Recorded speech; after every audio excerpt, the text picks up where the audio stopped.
നിയമലംഘനം നടത്തിയ 4 ഉംറ service കമ്പനികൾക്കെതിരെ Saudi ഹജ്ജ് ഉംറ മന്ത്രാലയത്തിന്റെ കർശന നടപടി.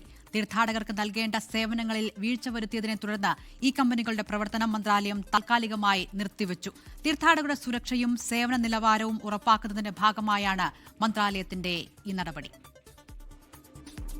സൗദി അറേബ്യയിൽ ഉംറ തീർത്ഥാടകർക്ക് സേവനം നൽകുന്ന 4 പ്രധാന കമ്പനികൾക്കെതിരെയാണ് ഹജ്ജ് ഉംറ മന്ത്രാലയം നടപടി സ്വീകരിച്ചിരിക്കുന്നത്. മന്ത്രാലയത്തിന്റെ നിബന്ധനകളും നിർദ്ദേശങ്ങളും ലംഘിച്ചതായി കണ്ടെത്തിയതിനെ തുടർന്നാണ് ഇവയുടെ പ്രവർത്തനം നിർത്തിവെക്കാൻ ഉത്തരവിട്ടത്.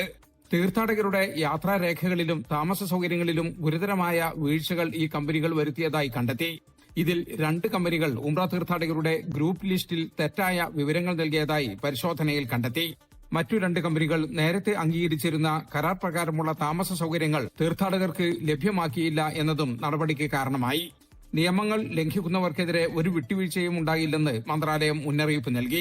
തീർത്ഥാടകരുടെ അവകാശങ്ങൾ സംരക്ഷിക്കുന്നതിനും സേവനങ്ങളിൽ ഉയർന്ന നിലവാരം പുലർത്തുന്നതിനും വേണ്ടിയുള്ള കർശനമായ നിരീക്ഷണം തുടരുമെന്നും മന്ത്രാലയം വ്യക്തമാക്കി.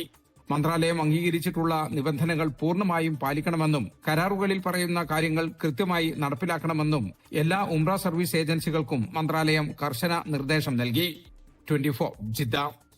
ലോകത്തെവിടെയായാലും ഏത് സമയത്തും 24 വാർത്തകളും ഓഗ്മെന്റഡ് റിയാലിറ്റി പാക്കേജുകളും എക്സ്പ്ലെയിനറുകളും വിശദമായി കാണാൻ ഞങ്ങളുടെ യൂട്യൂബ് ചാനൽ നിങ്ങൾക്ക് സബ്സ്ക്രൈബ് ചെയ്യാം.